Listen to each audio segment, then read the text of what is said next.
Thank you so much for joining the Wild and Precious Life series. Tonight, we are celebrating an anthology. Anthology readings are some of my favorite events that we do. So we have Poetry of Presence too tonight, and I am just going to go ahead and turn it over to Phyllis Cole-Dai. Thank you, Dustin.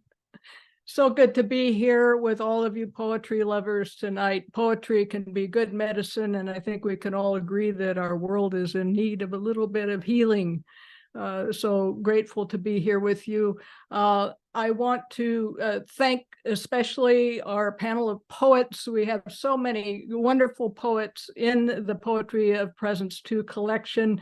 Couldn't begin to get them all here, but I want to thank Lucy Adkins, Kimberly Blaeser, Julie Cadwallader-Staub, who is sitting in at the last minute for Maya Stein, who had a conflict at the last minute. So thank you, Julie. Who have I? Laura Weldon, and who have I got? Lucy Adkins. Did I get everybody? I don't know if I did. I didn't go in alphabetical order. Rosemerry Trommer. Thank you for making yourself known there. So Dustin has asked me to say just a few words about the anthology to begin. So put up with me for just a few minutes, and then I'll turn this over to our wonderful poets who will give you a sampler of the feast that is this collection. This anthology actually can be traced back to this anthology, which is Poetry of Presence and Anthology of Mindfulness Poetry. This came out in 2017. You don't have to know anything about mindfulness in order to appreciate this poetry, but the book is meant to ground us in the here and now, in the practice of being present with non-judgmental awareness, keeping our thoughts and our emotions right here, right now, where our bodies are. And that collection tended to be a little bit more about individual mindfulness. And there's a lot in there about connecting with ourselves in the middle of the natural world. We didn't intend that way, my co-editor Ruby Wilson and I, but that's how it turned out. We never intended to do a second anthology. But then what happened? The world happened. You know, we have the Trump presidency, we have a global pandemic, we have climate change wreaking havoc, we have upheaval related to race and ethnic differences and LGBTQ plus rights and women's reproductive rights. And I mean, in the middle of all of this turmoil, how can we live more mindfully in community? That was the question that Ruby and I were asking each other. And finally, we decided we needed to pull together a second volume that would focus more on social mindfulness, the practice of presence in relationship with others. So whereas a lot of people have found the first volume to be very comforting, very reassuring in a lot of ways, the second volume, maybe not so much. It asks us to look at tough stuff without turning away. And most of that suffering, most of that tough stuff is related to some form of suffering. So this is where the rubber meets the road in life and in poetry. And so it is a particular challenge to put together an anthology like this and to encourage people to keep reading. You know, we don't want them to become so overwhelmed that they just close the book. And so you'll have to be the judge of whether we manage to do that or not. But these poets that you're going to hear tonight are those among those who have helped create this anthology. And you will see here that the cover image, the bird has outstretched wings, and I think of those wings as sheltering wings. I think of this image as a great metaphor for what the poetry is trying to do with us and through us. So in a moment, I'm going to ask the poets to start reading. I'll let you know that I've asked them to read in a very creative order, alphabetically, by last name. And I've asked them if they would please read their poem from the anthology, a second poem that they like in the anthology that seems to connect for them, and then to read a third poem from outside of this anthology. So that's what you're going to be hearing tonight, and I hope that you'll enjoy the sampler that they're going to give us. To get us started, though, I'm going to read an opening poem, and then I'll come back around with a closing poem before the Q&A. But for those of you who might be following along in the anthology, I'll be reading from page 25. This is an untitled poem by Gregory Orr, and it's very much an invitational poem. You're invited to visit a particular poem, to go often enough to become familiar with each of its rooms, to nose around in the attic and explore its cellar. Encouraged to arrive early and greet dawn through various windows, to linger long enough to watch the shadows arrive toward evening. Only a guest, yet welcome to stay forever, to stay as long as you want, as long as it gives you pleasure. Thank you, Gregory Orr. And now, Lucy Adkins, I invite you to read for us. Thank you. I'd be delighted to. First of all, let me say that I am just thrilled to be here tonight, and I am so very happy to be a part of this wonderful anthology. Can you hear me okay? Okay, I got a couple thumbs up, so I'm going to go for it. So I would like to start with my poem from the anthology. It's on page 152, and it's called Potatoes. And this poem came about from a real life event, a story. I never saw it, but my husband witnessed it and told me about it. So here's the poem, Potatoes. He was traveling from Chicago to Joliet, he said, on the expressway, Old State Highway 59, when a semi rollover caused a load of potatoes to scatter across the road.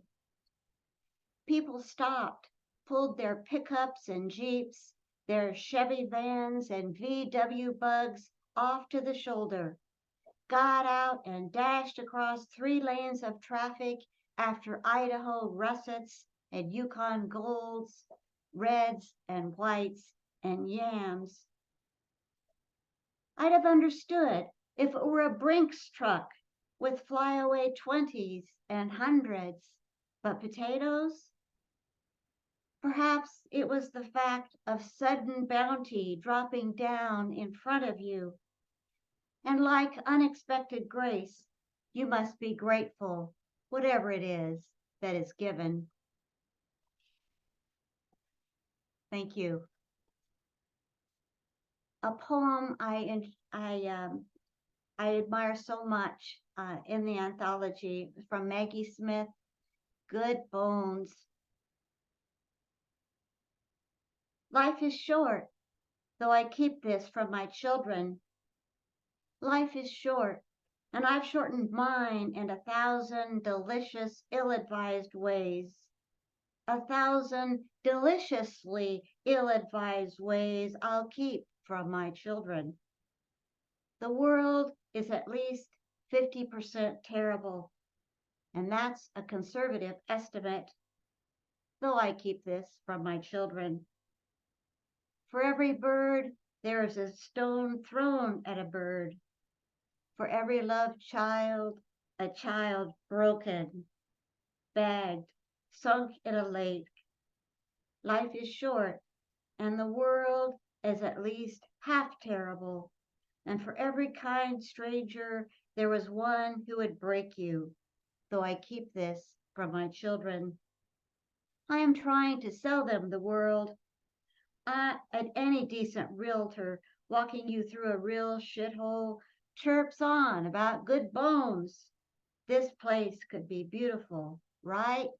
you could make this place beautiful. And that was from page 140. Sorry, I did not say that at first. And thank you, Rosemerry, for including that. For my last poem, this is a poem I wrote fairly recently.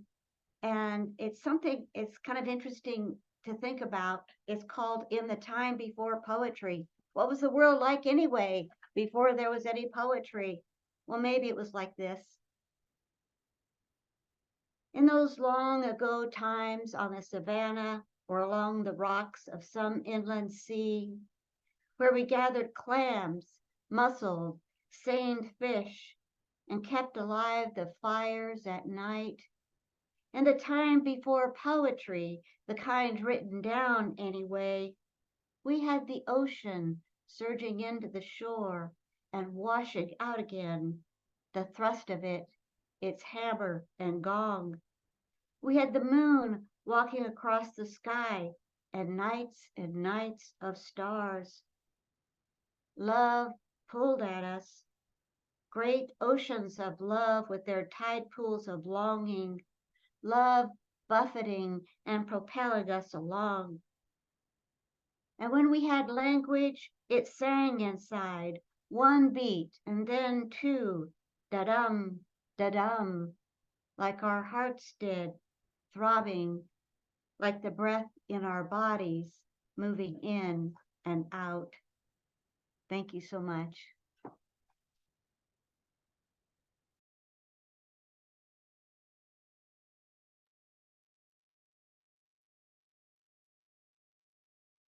Bonjour, everyone. Kim Blaeser, an Indigenous, and Anishinaabe Kwe Nindao, Gawababi Bonikag, Nindunjaba. I'm Kim Blaeser. I'm Anishinaabe from the White Earth Nation of Northwestern Minnesota. I'm delighted to be here with you, miigwech to everyone, for your beautiful work in this anthology, and I'm so grateful to have mine with yours. So I'm going to start with my poem, which is on page 142, and it is about celebrating our relatedness, about standing in kinship. We all have the same little bones in our foot, 26 with funny names like navicular. Together, they build something strong, our foot arch, a pyramid holding us up. The bones don't get casts when they break. We tape them one phalange to its neighbor for support. Other things, like sorrow, work that way too. Find healing in the leaning, in the closeness. Our feet have 1/4 of all the bones in our body. Maybe we should give more honor to feet and to all those tiny but blessed cogs in the world, communities, the forgotten architecture of friendship. And the next poem that I want to read is celebrating the daily encounters and the daily kindnesses. It's by Danusha Lemaris, and it is on page 142. And it is called Small Kindnesses. I've been thinking about the way when you walk down a crowded aisle, people pull in their legs to let you by, or how strangers still say, bless you, when someone sneezes a leftover from the bubonic plague. Don't die, we are saying. And sometimes when you spill lemons from your grocery bag, someone else will help you pick them up. Mostly, we don't want to harm each other. We want to be handed our cup of coffee hot and to say thank you to the person handing it, to smile at them and for them to smile back, for the waitress to call us honey when she sets down the bowl of clam chowder, and for the driver in the red pickup truck to let us pass.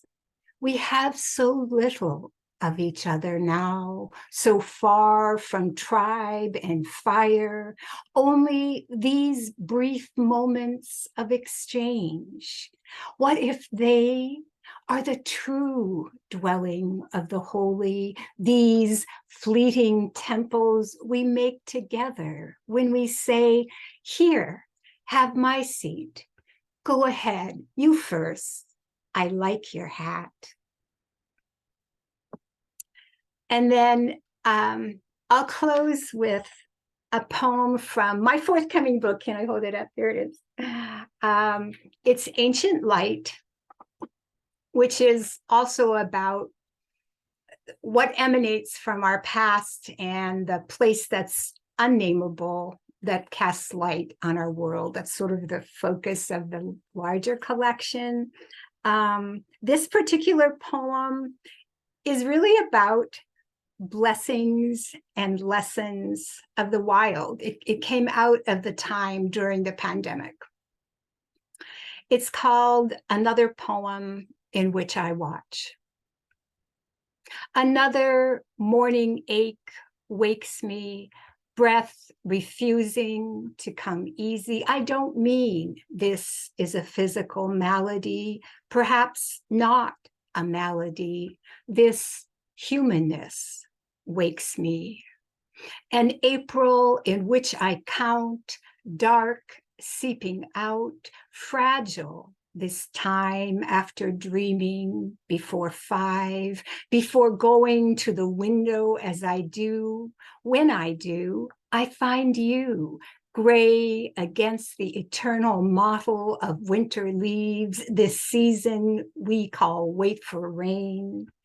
Find you not waiting, but finding tiny sprouts, leaves, or maybe only buds, but green against the tired carpet of what has fallen.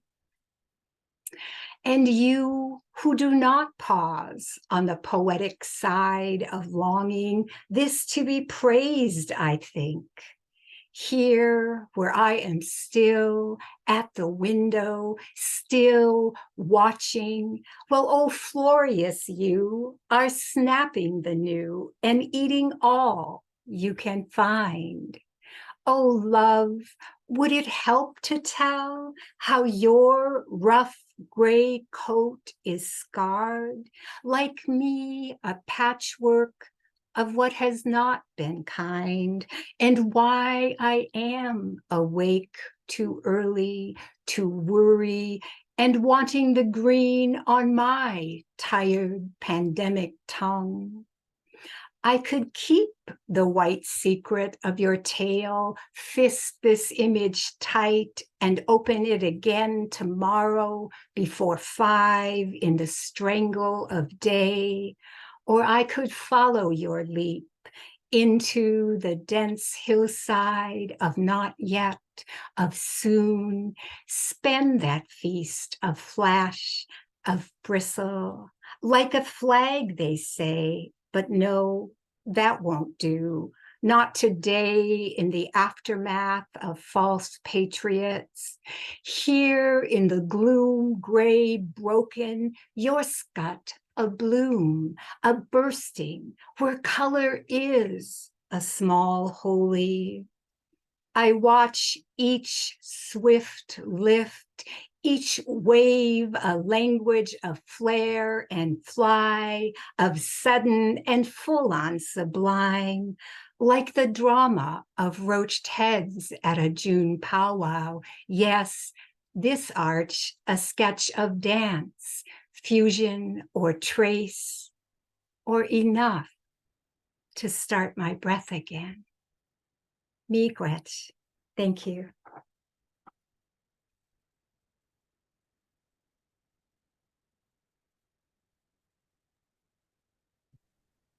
Oh, this is just so wonderful, really.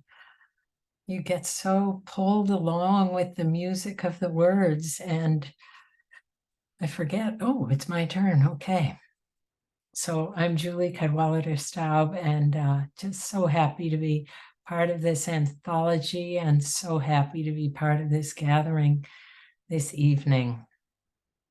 My poem is called Shine, and it's on page 160 in the anthology.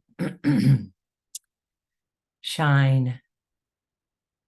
After the first bus comes and picks up a dozen passengers, I'm alone at the bus stop when an older man approaches me, drooling, dressed in a bright yellow crossing guard vest, his clothes stained, hanging loose from his frame.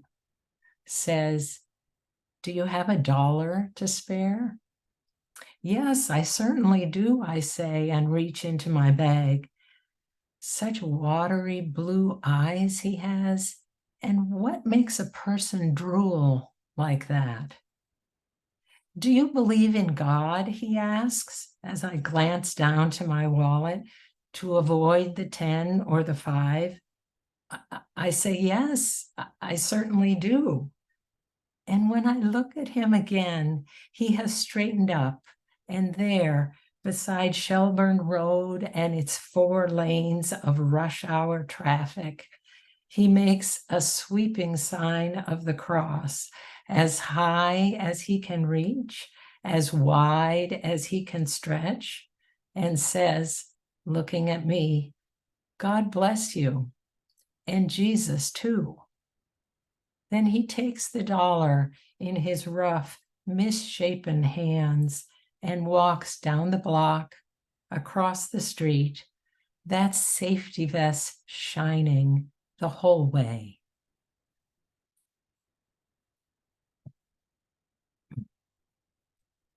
And then the poem from the anthology that I'd like to read, besides like all of them, is Holding the Light by Stuart Kestenbaum. Gather up whatever is glittering in the gutter, whatever has tumbled in the waves or fallen in flames out of the sky. For it's not only our hearts that are broken, but the heart of the world as well. Stitch it back together. Make a place where the day speaks to the night and the earth speaks to the sky. Whether we created God or God created us, it all comes down to this. In our imperfect world, we are meant to repair and stitch together what beauty there is. Stitch it with compassion and wire.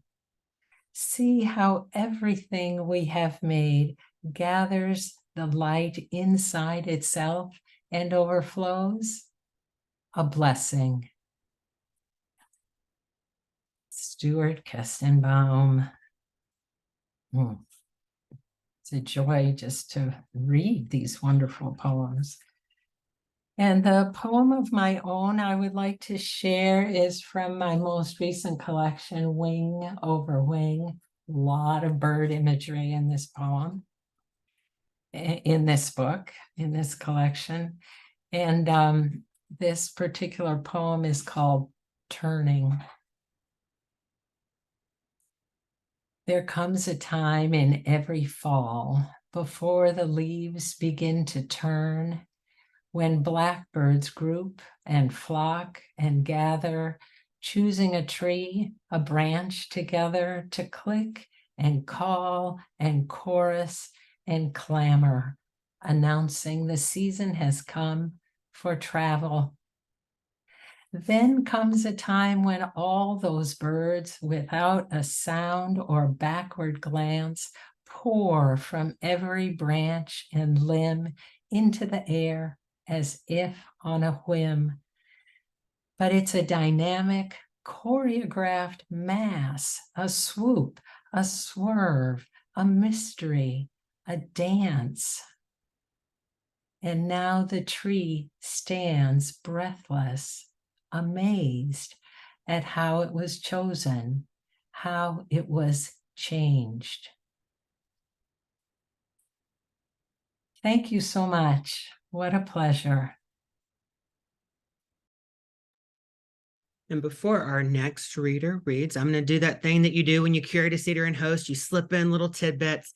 So just want to remind everyone that next Wednesday, we will be back. This is a month where we're actually having 2 readings in a month. So next Wednesday will be Trey Roan, Lauren Camp, and Randall Mann. And then on September 13th, we will have Donica Kelly, Paul Tran, and Carl Phillips. You might have heard of him. He won a little award, so you may have heard of him. So please come back next week and hopefully in September. And now I am turning it over to our next reader. Hey, thank you, Dustin. And by the way, thank you for everything. This program that you do is wonderful, and I appreciate everything that you are doing. Thanks, Dustin. So, and I want to thank Phyllis too, and also her fearless co-leader, Ruby Cole-Dai, who co-edited the book with her, and just say that I did also create, and I'm guessing maybe she was going to talk about this later, but this is a companion book to go with Poetry of Presence, and it's 88 prompts. If you're interested in reading the poems and then doing your own writing, leaping out of them, then it's a chance for you to just see what happens when you sit down with a pen. And it means, of course, that I spend a lot of time reading the poems in this book. And so it's a great joy to hear Lucy read about her potatoes, and to hear Kimberly read about the toes, and to hear Julie read about the safety vest. So I'm so grateful to actually hear your voices, friends. The poem that I'll read is of mine, watching my friend pretend her heart isn't breaking. On Earth, just 1 teaspoon of neutron, forgive me, it's on page 126. On Earth, just 1 teaspoon of neutron star would weigh 6 billion tons. 6 billion tons is the equivalent to the weight of every animal on Earth, including the insects. Times 3. 6 billion tons sounds impossible until I consider what it is to swallow grief. Just 1 teaspoon, and one may as well have consumed a neutron star.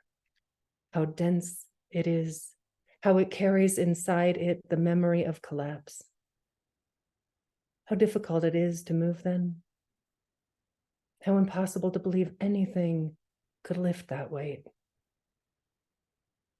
There are many reasons to treat each other with great tenderness. One is the sheer miracle. We are here together on a planet surrounded by dying stars. And one is that we cannot see what anyone else has swallowed.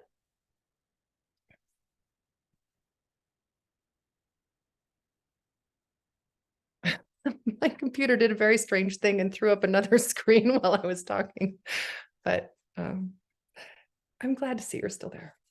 I had a really hard time picking the other poem to read, and I chose to do another one about compassion.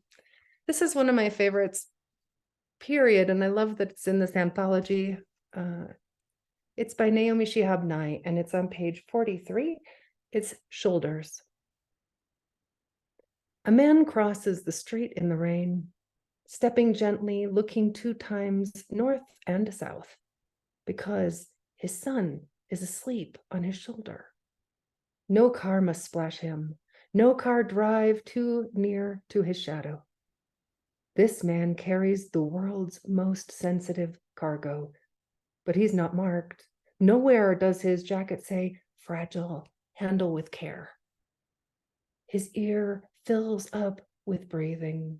He hears the hum of a boy's dream deep inside him. We're not going to be able to live in this world if we're not willing to do what he's doing. with one another. The road will only be wide.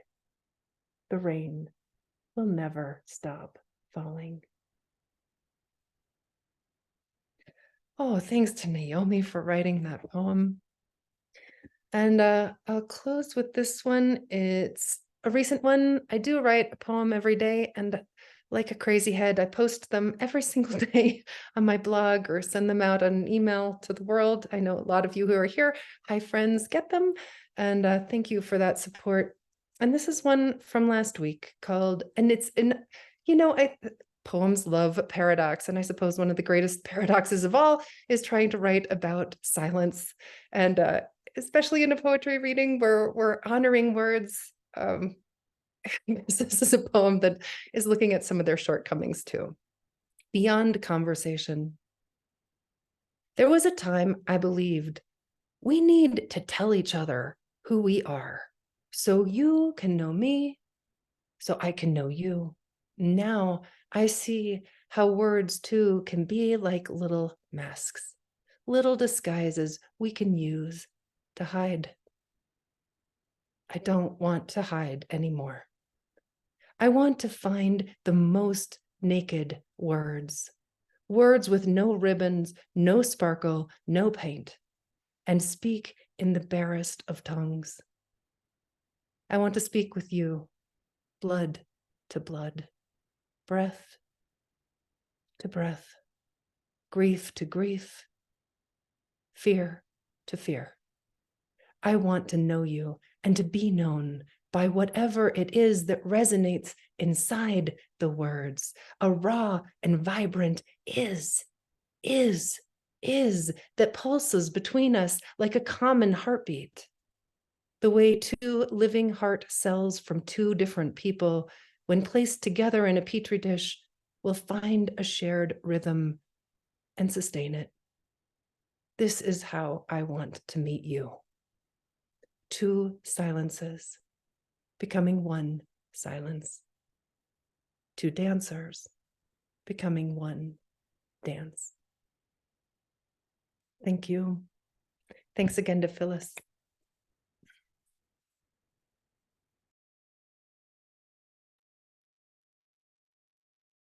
Oh, it's so hard to go after that poem. Still hearing the is. Oh, I'm Laura Weldon, and I'm coming to you from a little tiny town in Ohio. And I'm incredibly grateful to Phyllis and Ruby for this beautiful second anthology. And thank you to Dustin for all of the cool stuff you do. The poem of mine I'm going to read is on page 48. It's called Anything, Everything. And this is how irritating I am when I'm at stores. It's honest.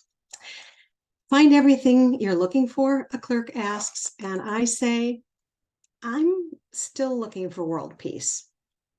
Can I get you anything else? A nurse asks, and I say, yes, a safe haven for refugees. For a millisecond, their faces soften as they take a deep breath of imagining, then laugh or shake their heads or commiserate. For a few minutes, we might even discuss our planet's highest possibilities. Maybe that deep breath, that imagining, is a starting place.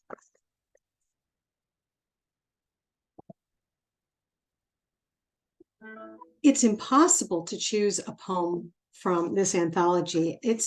I could open it to anything and it would be an astonishing poem. But let's see. I'm going to read another Danusha Lamaris poem. And this one is called Feeding the Worms. Ever since I found out that earthworms have taste buds all over the delicate pink strings of their bodies, I pause, dropping apple peels into the compost bin. Imagine the dark, writhing ecstasy, the sweetness of apples permeating their pores. I offer beets and parsley, avocado and melon, the feathery tops of carrots. I'd always thought theirs a menial life, eyeless and hidden, almost vulgar, though now it seems they bear a pleasure so sublime, so decadent. I want to enhance it however I can, forgetting a moment my place on the menu. I think I forgot to say it's on page 137.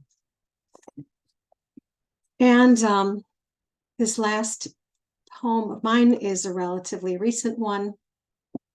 And I'm nerdy enough to read all sorts of sciencey stuff and get excited about it. And this is one of those things that remind me that mindfulness is presence with beings beyond our species.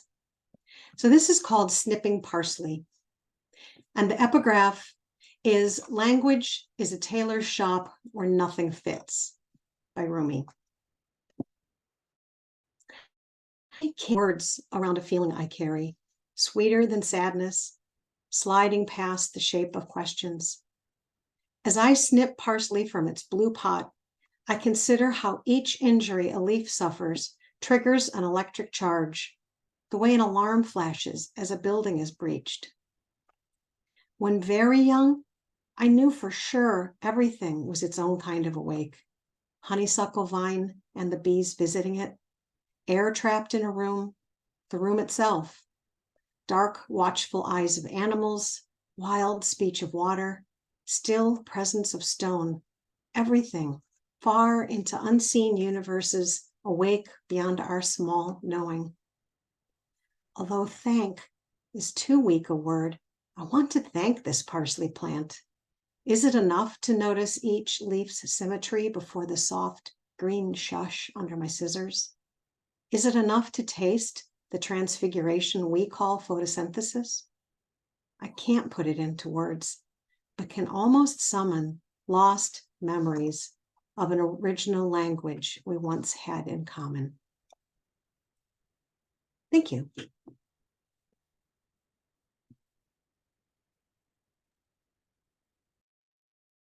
Well, thank you to all these readers, and I'll say something more in a moment, but I'm going to pause and do an advertisement, if you'll forgive me, because yes, I do want to plug Rosemerry Trommer's writer's companion, let's put it that way, for this book. 88 incredible invitations to write while befriending the poems in this anthology. There is such a book by Gloria Heffernan that goes with the first poetry anthology, and it was delightful to work with Rosemerry on this one. So look for that, if you will, in your bookstore or on Amazon and other online places. But I want to say that this is a magical thing that we're doing here. I don't know if you feel it.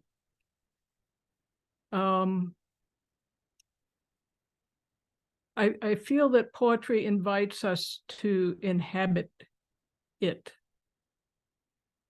It does that by asking us to read it and then letting it impact our true spot, so that when we put the book down or we stop listening to the reading and we go out to a new place, we're not who we were exactly before. The words have entered into us and made things possible that weren't possible before.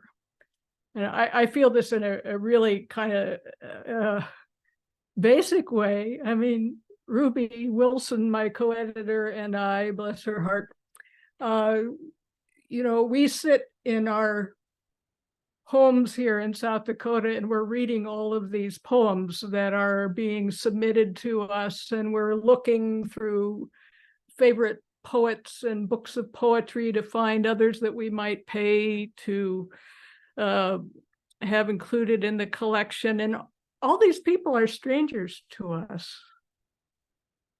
And then slowly relationships begin to evolve because of lines of poetry written on a page. And then eventually we get to hear the voices. We get to see the faces. We get to work together. We get to plant seeds together. And we understand that the work that we are about is not primarily about ourselves. It's about all of us.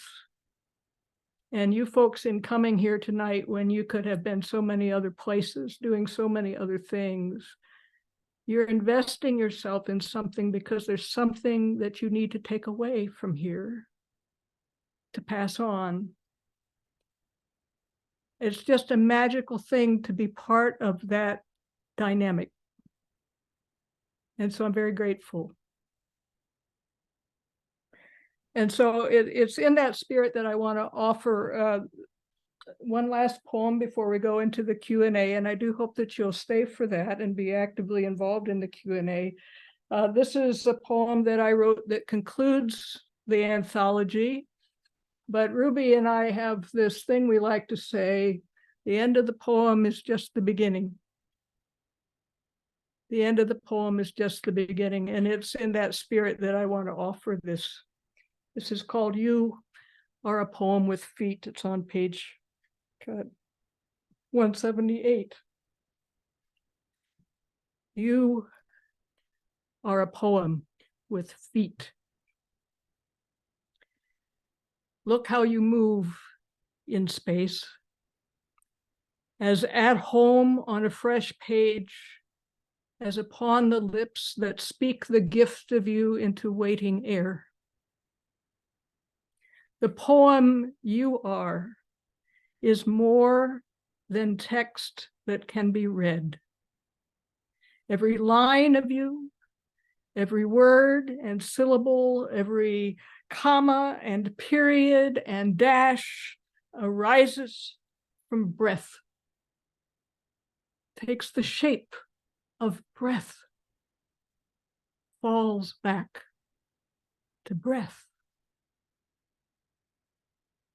What is breath born from?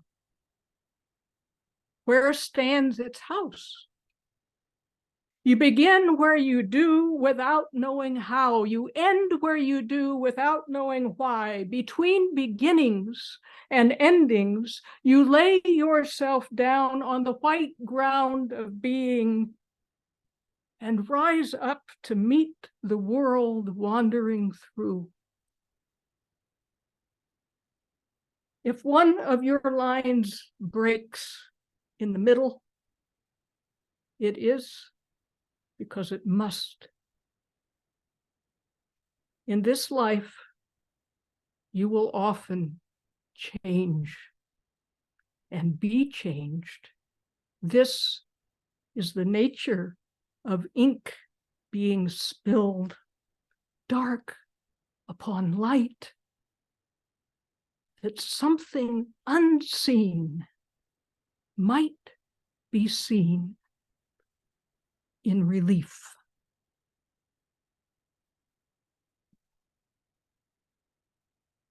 Thank you, everybody. Thank you, Dustin, once again. Wow, this was amazing. I feel, I'm always so energized after these readings, and I had a very anxious day, if I'm being honest today, and I feel very soothed and calmed down. And I was worried that just going to be, this is what I needed tonight. So I'm going to put back those 2 links if you want to order a book. I always remind people the best way to support poetry is to purchase the books when you can, but sometimes our budgets don't allow that. So I say, you know what, save the links. And then when it's right and the budget affords to purchase a book, maybe you will buy these 2 together. I think since tonight was such a fabulous night, something that we sometimes do occasionally in readings, anyone that comments says, give me a book, you're going to get on my treat a copy of the companion book and Poetry of Presence. We'll get it shipped to you. So all you got to type is give me that book. It's not a gimmick. It's real. we're going to give 2 books away to one person. So if you would like the book, please give me the book in the chat. I'm not going to, keep your address and do anything with it. So Mary Beth Ingram, I am putting in the Wild and Precious Life email address in there for you. So if you will email me your mailing address, I will get that ordered tonight. And so I think it's a great way for us now to lead into the Q&A. So I'm going to ask all the readers to unmute. If you have any questions for Phyllis, overall process, anything, or a specific question for a poet that read, feel free to put that in the chat. All the questions will have to be typed in the chat just to help us keep everything smooth and organized. And it'll just take me a minute to ask everyone to unmute, because apparently typing and talking is hard, so I'm not hitting the right keys. I'll get there. All right. Well, while you get there, Dustin, I'm just going to say you are amazing. Just right off the bat offer to get the book to someone else who asked for it. Thank you for your generosity. And by the way, friends, he does this all the time. He is a big giver of books, a total supporter of poetry. Way to go, Dustin. I think everyone is unmuted. If I miss someone, please send me a message. I'm trying to count. Counting is also hard. Looks like Phyllis Cole-Dai needs to get in. Oh. Phyllis, how did I mute you? So sorry. You, Dustin. I know you know what when you want me to shut up. Oh no, not at all. I would kick you out of the group. I don't play around. I am hardcore. It's okay. Let's see. Not really a question. Would each of you repeat the name of the poems that you read? And the author, if not. And so maybe two people could type that in the chat. Maybe that would be helpful.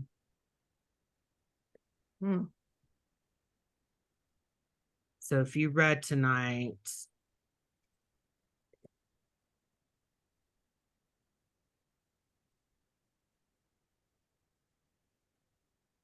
so everyone has it. Your name, well, I have your name above your comment, but the poems that you read, but then if you read a poem by someone else, put that person's name. And so while that's happening, I'll ask a question, something I'm always curious about, because Phyllis, I've done an anthology. I think people sometimes don't know how much work that they are. I always tell people it's whatever work you think it is, it's 3 times the amount of the work to get anthologies done. I'm just curious, what was your process for this anthology from idea to holding that final copy in your book? How long was that process and how much time did you spend on it? Oh my. Do I have 10 words or less? Well, okay. So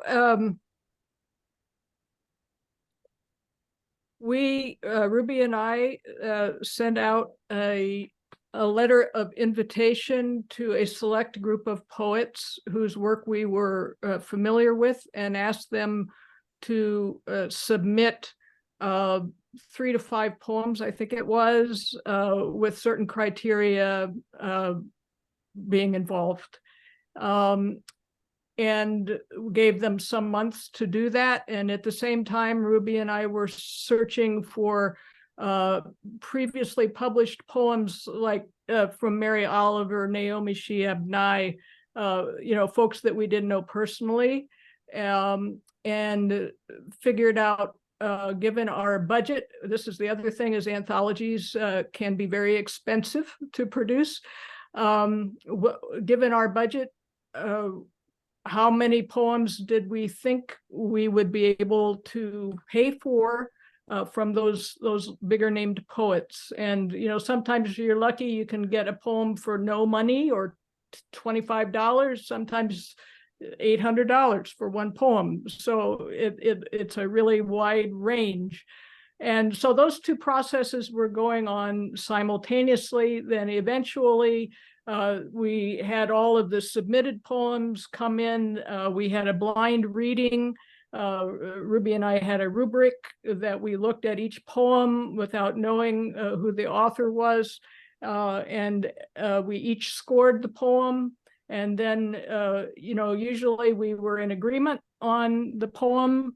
But when we weren't, we negotiated, and the one agreement that we had is that we had to both feel good about a poem being included in the anthology. We had to feel like it was organic to the anthology. We were not going to force anything. So then we contacted the poet, said we would like, or we would not like. That's always the hard part, because you know you're going to disappoint some people. But most folks are good, mindful folks. Let's just put it that way. And then Ruby and I got to the real fun part, which is ordering the poems. That's our favorite thing. So we always get out the wine. I'm sorry, we do. And we go to Ruby's house, we kick her husband out, and we take over the house, except for the parts that the dog wants to get in the middle of. And we start stringing poems one at a time. Does this one go before or after the last poem? And just started kind of assembling this until we had poems that were going all around the main floor of the house. And then you go to bed and you get up the next morning well rested, and you undo lots of what you did the day before and put it back together. So over the course of a couple of weeks, we probably then had it into what we thought was final order, or though things did shift even down to the last copy editing that we were doing. And the hard part is to call an arbitrary halt to a very mushrooming process, because you can always find more poems that you want to include. You'll always meet more poets whose work you'd like to. I mean, it's just really hard to stop, but you've got to at some point. And publishers' deadlines are helpful for that. Thank you for sharing. I'm going to quickly read what people put in the chat about the poems that they read, just in case, to make sure it's accessible for everyone. Rosemerry Trommer read "Watching My Friend Pretend Her Heart Isn't Breaking," and then her second poem was "Shoulders" by Naomi Shebnai. Julie read Stuart Kastenbaum's "Holding the Light." Lucy read "Potatoes," and then Maggie Smith's "Good Bones." And Julie's own poem was "Shine" from the anthology. Laura read "Anything, Everything," and then "Feeding the Worms" by Danusha Lamaris. I had her in the series, and I'm struggling with Danusha's name tonight. I think I got it. Kimberly read "About Standing in Kinship" and "Small Kindnesses" by Danusha.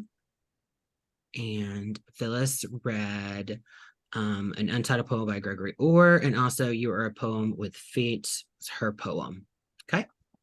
Just want to make sure we get that in there orally for everyone. So it's just not in print. Does anybody have any other questions? Don't be shy. Now is your time to ask. I'll ask another. What feedback or reception? I think one of the most exciting things when we always put a book out in the world is like the little emails or comments that we get when we see people at conferences or events. Is there anything about the reception of the book that you would like to share with us?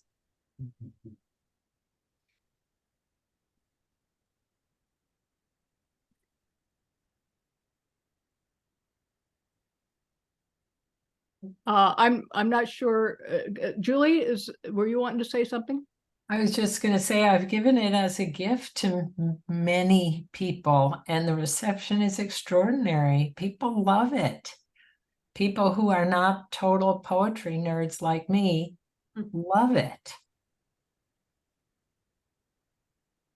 Yeah, and that's actually true of all ages. I gave it to lots of high school graduates who have really enjoyed it too. So, and I had the same experience in giving the book away. A lot of wonderful comments about individual poems and the book in general. I'd like to just toss in that, I give away a lot of poetry books, and this one, both the first and the second volumes, people have said to me more than once that it's like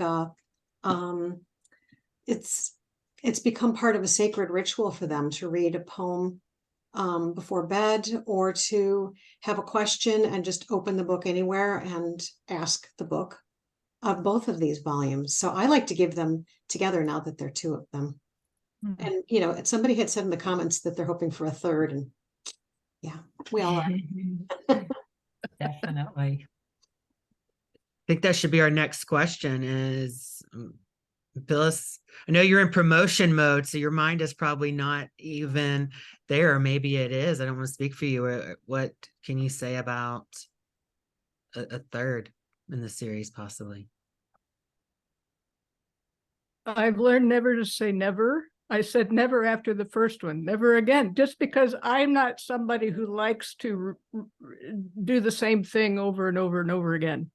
And I am a multi-genre writer, and you know, an anthology takes a good chunk of your life, very intensive, and I love it, you know, but I have to have a good reason to do it, and I'm sorry, folks, people asking for another one isn't good enough reason. There has to be something in my spirit that says this is what you're supposed to be working on. And I don't know where that comes from. I'm not making any claims for that, but I listened for that. And with the second volume, at a certain point, there was just so much weighing on my spirit. And I talked with Ruby about it, and we just felt like the world, don't be too grandiose, but we needed more poetry like this. And we are, I think you're hearing some of the comments reflect the fact that we want to put accessible poetry in front of the public. People can find other kinds of poetry that is less understandable to the general reader, but we're interested in good medicine poetry, and it has to be understood. It doesn't mean that it's simple. It means that every time you read it, there's something true that resonates with you. Maybe, you know, not every poem is going to do that for you in this book or in the first book. But we want, if it doesn't resonate, it's not because you didn't understand what it was trying to do. So we're not dumbing it down. We're just saying, my dad, he was a farmer, you know, and he did not like poetry because it had been drilled into him from the time he was a little kid that it was not real language. Mm-hmm. When poetry ought to be one of the most real languages that we have to offer each other. It's soul language, right? And so, but he eventually, before he died, got around to reading this book, even though the first book, because he swore he would never read it, but he found out that he could understand it, you know, and then he started asking me for more poetry that he could understand. And this beautiful thing developed there. So it opens doors between people and allows that shared connection to empower people, I believe. So I'm going to stop because I get excited. I loved that. Thank you for sharing that. Someone asked, someone during the reading shared a Rumi quote, if they could, that quote could be repeated. And then someone asked, what was the poem about the phalanges? I think, Kimberly, that was your poem. Could you? Yes. Oh, It somebody was about standing in kinship. Oh, and people answered it. I didn't scroll down quick enough. They'd already answered it. People are paying attention. If we're giving A's, everyone got an A for answering that. We're at 8:33. I guess we'll close out. If no one else, this is your chance. I have another question that I'll ask if no one else has one. So where will the book be featured next? Are there any upcoming virtual readings, in-person readings, going to be at AWP next year? Let us know where we can tune in more, because it's one of the best parts about anthology readings is you get to tune in to so many different people. There's usually never a repeat. I mean, as a full set, I mean, a repeat of every same person reading. They're always so exciting. So tell us where we can keep following and find out more. I have no idea. I mean, we have invited all the poets to do readings where they are with the groups that they're parts of and in their networks, because I just don't have time to do all of that. But Dustin, this is a big event tonight, and we had one two months ago. I think when we launched, we had a huge event online, and at a certain point, I am content to let the book take on a natural life. Don't tell my publisher that, but if it grows organically, spreading word of mouth, and by people giving each other gifts, that's the best kind of growth to do. Hey, Phyllis, I did Yes. see, I think that your publisher is here, by the way, but Jenny, forgive me. she was, at least she was. But we are doing that program through the Raft, where we'll be reading the poems and doing and writing from the prompt book. And can you say something about that? Yes, thank you, Rosemerry. So my online community is called The Raft. It's you can find it on Substack, phylliscoledai.substack.com. And I put out a number of free newsletters, plus there are free events, and then there are paid perks for paid subscribers. But Rosemerry has kindly agreed to do how many parts was that going to be? 6 or 7? I thought it was 3. Three? It's my wishful thinking. We'll do a few at least. Do a few, yeah, a series where she will be using some of the invitations from the companion book alongside the second anthology, and that is a paid event. You can also, I think you're going to be doing some of your own advertising for that, aren't you, Rosemerry? For people who aren't on the Raft. So, it's open to other folks too, but Rafters get a discount. So thank you, Rosemerry. I'm a little tired. This is my 3rd Zoom event today, so I'm punchy. And I think Barb had her hand raised, and everyone, it's been such a great night. Normally I don't unmute people, but we're going to do it because Barb, I saw your hand was open and there's not been any issues in the chat. So if you do have a question, we will close it out with Barb's question if you still have it, Barb. Well, it's not really a question, but I wanted to show you how this grows between us. I was writing a poem, a food poem about my mom the other day. It had quite a negative spin to it. And in the meantime, I read a positive poem from the anthology.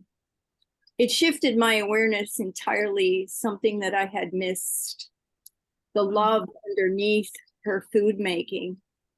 And while I didn't junk what I was working on, the reality of what was going down or how I saw it as a child, I saw something else and included it. And I'm just one poet. So if the rest of us here who are writers are doing the same thing, it's amazing. Mm-hmm. Thank you. Thank you, Barb. And keep writing from your true spot. The true spot's always changing. I'm dropping that link one more time. This is your chance to save it, to order Poetry of Presence 2, and to also order Exploring Poetry of Presence 2. Both the links are there. I do hope you will turn to a Wild and Precious Life series reading. I don't ask anyone for their money for the series. All I want you to do is just to tell people you came to the Wild and Precious Life series and you enjoyed it. Word of mouth is the best way to promote the series. So if you feel so inclined, tweeting our link tree, tweeting, resharing the Facebook page. What's their blue sky? I can't keep up with all the social media now that Twitter has become sort of a crap festering place. Sorry, it sounds so negative. We've had such uplifting, but it's sort of true now. Like with the decline of Twitter, I'll rephrase it that way. There's so many new things kicking off. So if you're on any of those apps, please share it. Instagram, all of it. It is appreciated. And again, we'll be back next week with Trey Roan, Lauren Camp, and Randall Mann. And then our September reading on September 13th is Donica Kelly, Paul Tran, and Carl Phillips. Thank you, everyone, for being here, because this series only works if people say yes. So thank you to all of the readers, and thank you to Phyllis for being interested in tonight. And then the other part is it only works if people show up. So thank you to everyone who came tonight. I mean, we could record and just post on YouTube, but it's really nice to see faces and names in a reading online. So thank you for taking the time out of your schedule to be at the Wild and Precious Life series. And I hope I will see you next week. Have a great night, everybody. Thank you, Good Dustin. night. Thank you. Everybody.